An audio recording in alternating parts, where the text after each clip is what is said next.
This video is brought to you by established titles, and yes, I made my dog a lord. More on that in a moment. It is absolutely no secret that Commander is the flagship format of Magic now. Standard might drive the sale of packs on Arena, and it may grow to be more of a major player in the forefront of Magic players' minds again now that we've returned to organised play. But it's just never going to compare to Commander. It is the ultimate casual way to play Magic, and that's the way that Magic is kind of at its best. I say this, I love competitive Magic, but the point I'm getting at is the majority want a casual game. Commander is the casual format of choice. It's beer and pretzels Magic. It allows people to mess about without needing to be concerned about optimization for the most part, or competing, or being the best. Although arguably you still need to consider power level and keeping up with the neighbours and such, but we'll come more to that in a moment. Games are often decided by people making suboptimal decisions, king making, and fucking about and finding out. There's also a great degree of personalisation to Commander in EDH that other Magic formats don't necessarily have, even if you can personalise your deck. It means that playstyles and archetypes and certain commanders will resonate with people, for players to find their associated character and to buy in. You can main a character in EDH much like you can do with a fighting game like Street Fighter or a MOBA like League of Legends. And the lack of a need of a playset as well is a huge selling point. The singleton nature of it helps to up the RNG a little bit, or at least make games varied as well. I could sit here and wax lyrical, I could sit here and spit the virtues of this format at you for days, but I'm not going to do that. I just want you all to know that I do love this format. It's something that I've been into for a very, very long time. I'm going to age myself horribly here, but I was playing and excited to play prior to the 2011 PreCons. And when those PreCons arrived, bring us fan favourites like Kalia of the Vast and Mimeoplasm, and some things that have even fell to the wayside because of power creep like Riku.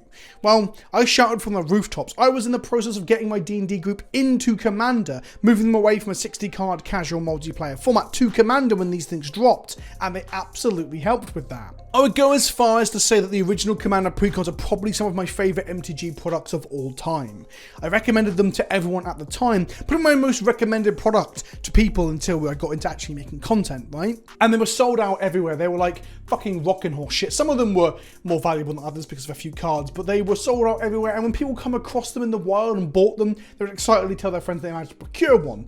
They were things that outside of people who just didn't like Commander, everyone loved the original PreCons. It was exciting to get an official Commander product, an affordable jumping off point to begin with, and most excitingly, new cards. Each deck had 15 new cards per deck.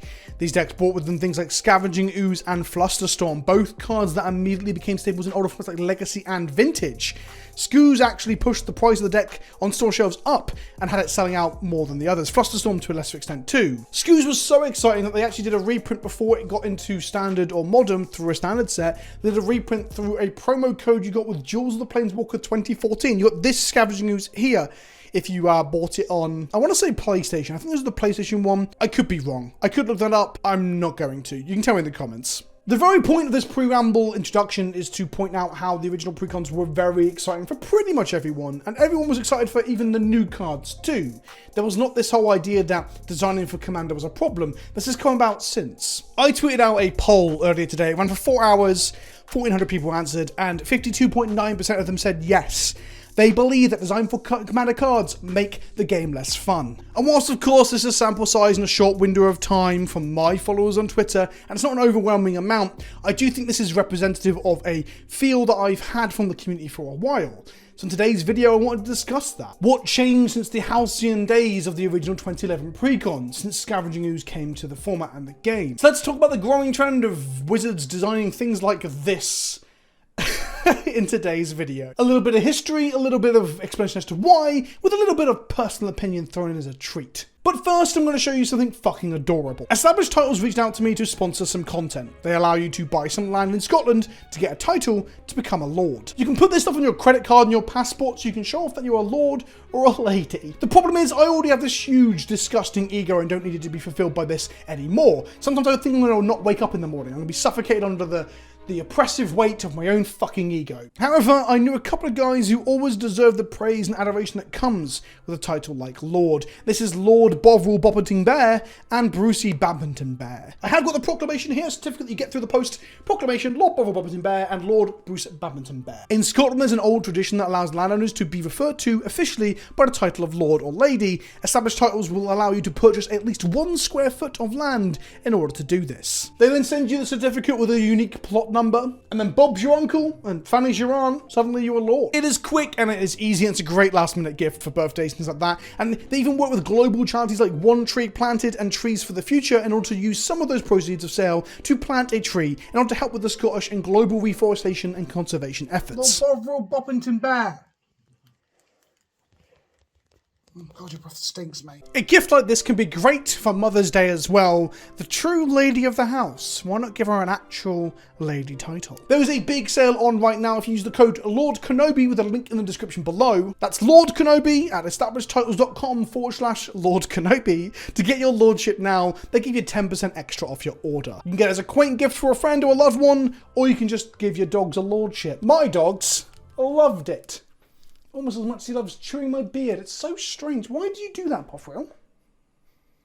With Commander being the most popular thing since sliced bread, it's absolutely no surprise that Wizards of the Coast sites have moved towards it. That a lot of their focus has gone towards it, to appealing to Commander players and any product they can, really, with new legendaries and big staples. To get everyone on the same page here, Commander was never always like this. It was originally a fan-created, community-driven project or format. It was something that judges played at events in the evenings in hotel bars and lobbies and rooms to pass the time playing Magic in a weird way. And by weird, I mean different to like the competitive format. I don't mean weird as in, what a bunch of weirdos. Sheldon of the Rules Committee and the other member of the Rules Committee too, they're also the founding members, the original people who got this format up and running. It gained momentum and Wizards decided to get involved, and that's when we got the PreCons in 2011. This continued on with another one 2 years later, and then again in 2014, and again annually, yearly, every year up until 2020, at which point they switched from standalone supplementary Commander decks to having these decks be thematically linked to the current standard set coming out. We started to get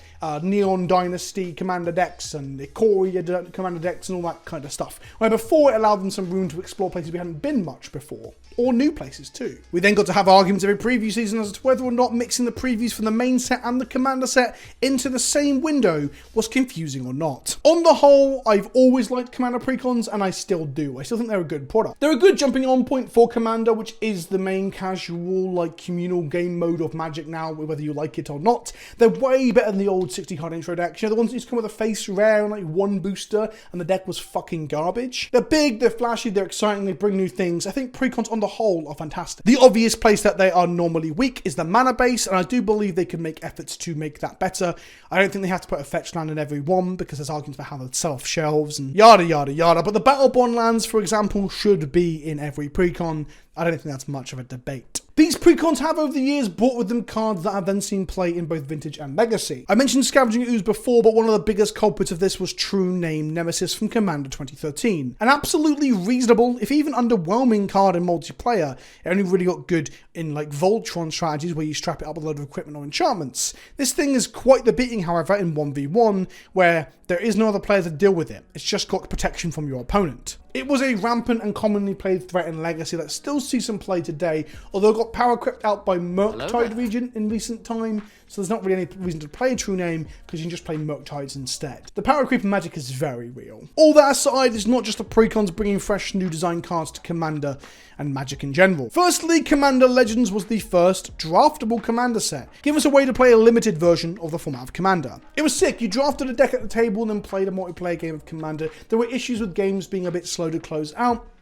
Problems like, for example, board stalls happening, not enough wraths to clear those up, or not enough alternate win conditions. We're going to see more of this in the next D&D set, which is Commander Legends 2 Escape to Baldur's Gate Boogaloo, which is coming very soon. But beyond that one-time dealio, which is soon to not be a one-time dealio with its sequel, I guess, other things have come out that are often just considered ways to improve Commander, some of them predating the Commander Precons. Arch Enemy, Plane Chase, Conspiracy, and Battle Bond are all sets that, whilst they have their own unique out-of-the-box or draftable experience in them, they were often just seen as ways to improve multiplayer and thus Commander. The partner mechanic, for example, was something that come about in Commander PreCons, but was improved upon vastly when we got to Battle Bond with Partners With, where we got the wonderful Peer and Toothy. Beyond this, we have seen more and more of a focus on Commander playable cards and legendary creatures too in standard legal sets. Legendaries matters, a way in which the set's limited or draft environment, or maybe the mechanics for constructed would care about legendary creatures, was quite a rarity for the longest time. Kind of a thing that like Kamigawa did last and never went back to. But now, as legendary creatures are growing in popularity in terms of being the thing that everyone looks to in a set, we just see more legendary creatures than ever, and more like Legends Matters themes as well, like the historic sub-theme in Dominaria. And it doesn't just stop at legendaries either. Things like Smothering Tide, for example, are obvious Commander, what's the word I'm looking for? Plants. Plants, that's it. I was going to say places of prints. I meant plants. It's planted there for Commander. So in summary of that like brief history, there's more cards coming into Magic in general than ever. So then there's also a focus on Commander due to its just exploding and booming popularity. It's only natural that we're going to have more cards being printed with Commander in mind, designed for the gameplay of Commander. So what's the deal then? Why does 50% plus of a poll on my Twitter end up having people say that they think it's less fun? What is causing that? Well, there's multiple reasons. Like I said, firstly, EDH or Commander was, or whatever you want to call it, was birthed by the community. It was emergent in its gameplay, and not something crafted by the original designers. That much is obvious, but I want to expand on that for a bit. Once upon a time, you didn't have a commander for every single mechanic that ever existed, the way that Kamina is now the Morph Commander. Once upon a time, you would take an old fucking rare, because it's the only one in the colours you could use, and you'd strap other random bits of draft chaff for old bulk rares into that deck, because they would synergize in some way that was never intended in the first place. You'd be taping together cards from 10 years apart to build an engine. You were, as some people have called it, MacGyvering this motherfucker. It's emergent, it's player found, it's not designed or like bred into the makeup of the game. Like I said, it's emergent gameplay. However, as time has passed and more focus goes into design directly for Commander, we have things given to us on a plate. This can be them designing to fill a hole or a void, a card that people have been asking for, similar to how they're doing with a lot of the white cards at the moment, and inherently creating objectively the best way to play that archetypal style. For example, Kamina is a good example of this. Pretty much the best Morph Commander now. Like, she really is up there. She's not broken, she's not too powerful, but she is kind of like you're being given the archetype on a plate. You don't have to work for it like you might have done in the past. Once upon a time, you'd have to play Corona or Horde of Notions to simply get access to 5 colours, and you would have to like it or lump it. But then the new Commander-centric 5-colour Commander is added literally every fucking set, without fail. And you go from quaint and cobbled together, you know, held together with shoestring and goodwill, to lean, mean, pub-stomping machine very easily, and then we have Golos Band. There is an argument that the ingenuity, that the spice, that the soul of the format has been removed or stripped back or lessened by the constant designing for Commander. Now, I will just hand on heart, put one hand on heart, one hand up, and say, I do see a bit of this. I do long for the days when you just play a load of fucking random shit because it fit your theme. But we aren't in those days anymore. The halcyon glory days of where Commander wasn't the biggest thing in the game. So that's never really going to happen anymore. I do believe a little bit of the ingenuity and the encouragement to innovate has been stripped back, although I would argue it isn't completely gone. But more so, there are so often very powerful, very obvious auto-includes that are printed, that it's kind of like how in some draft environments you don't piece together a deck on the fly, but more so hope to pick up the right archetype enablers in your draft. Instead of building your own fun on the fly, you are instead looking to play with pre-designed packages and gameplay experiences designed by someone else. And that isn't always a bad thing. It isn't inherently bad. Just some people come to this with an idea that you're solving a puzzle on the fly, but not in the predetermined way. That you can like cobble it together to work as opposed to putting the puzzle pieces exactly where they need to be. I can relate, I can understand that. I don't think all of that is gone from Magic and Commander, so I do think that might be a bit overblown, and there's a reason for that we'll come into next. Beyond all this, there's the obvious observation that well, there's a general fatigue with Magic. Once upon a time, it's just one Commander product a year, and then looking through new sets for thematic pieces, or something like that. I think many people get confused between their frustrations with design for Commander, and their frustrations with the constant changing landscape of Magic in general. Once you become enfranchised in Magic, it is exhausting. It's really a wild roller coaster of never-ending hype and constant releases. It's difficult to keep up if you're trying to. It can be hard to switch off, especially if you're in your honeymoon phase where you're constantly building decks, you're constantly wanting to see the new thing. We've all been there, right? I miss that in Magic for me a little bit.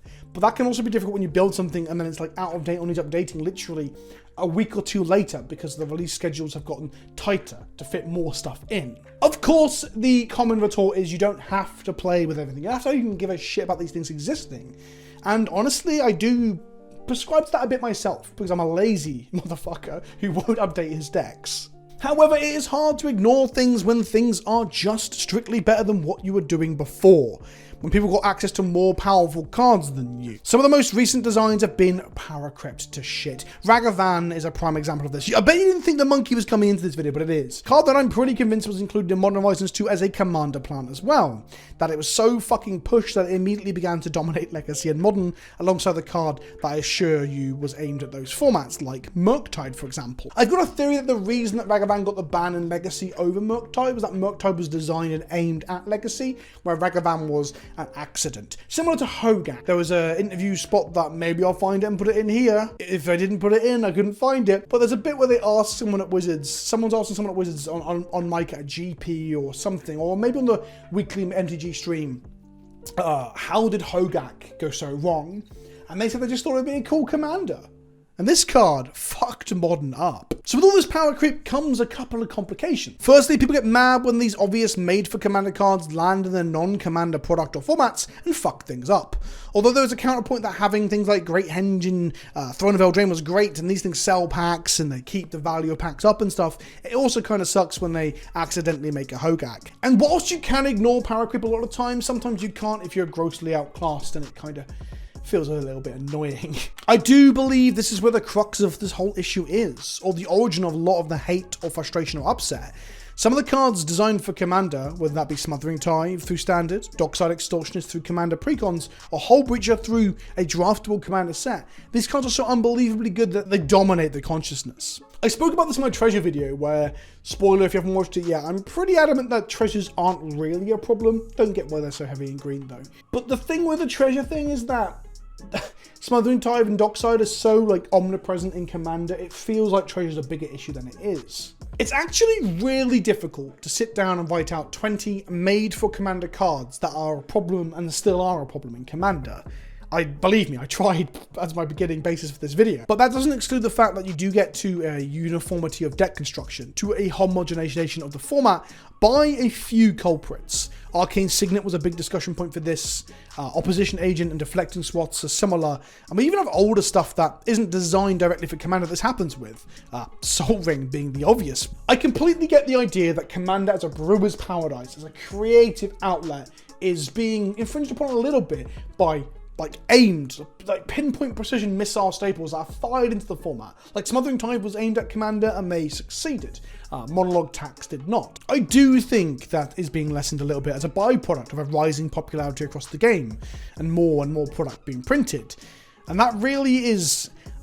I think it's debatable how severe this is. I don't think it's as much of a problem as people perhaps suggest. I do think the powerful outliers do make it seem worse than it is. I do think, personally, I would prefer if there was less of this. I am nostalgic for the times before the PreCons, but I'm also nostalgic for the PreCons. I have made it clear in this video that I fucking love the 2011 PreCons. They're my favourite of all the PreCons I've ever printed. And I loved all the PreCons after that too, up until maybe the modern day where they're tied to standard sets, so it feels far less exciting than it used to. I miss the days of just getting a random Kamigawa legend when we never thought we were going back to Kamigawa. That shit was cool. I think with nostalgia and looking back on things with rose-tinted glass, you have to be careful. It's good to try and make a measured response and compare it to things.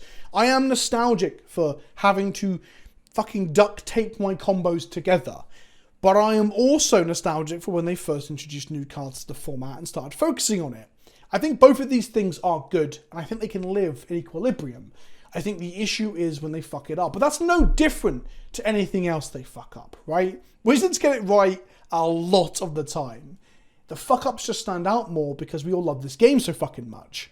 Maybe I'm being too kind. Do you fucking hate PreCons? Are you bored of them? Do you think they should stop printing directly into Commander on purpose and just do standard sets? Let me know in the comment section below. If you enjoyed this video, you might like this one where I take an even deeper dive and a bit more thorough look at treasures and the ongoing problem of treasures in Magic. In the meantime, thank you to Established Titles for sponsoring this video, and I'll see you in the next one. Ta-ta for now.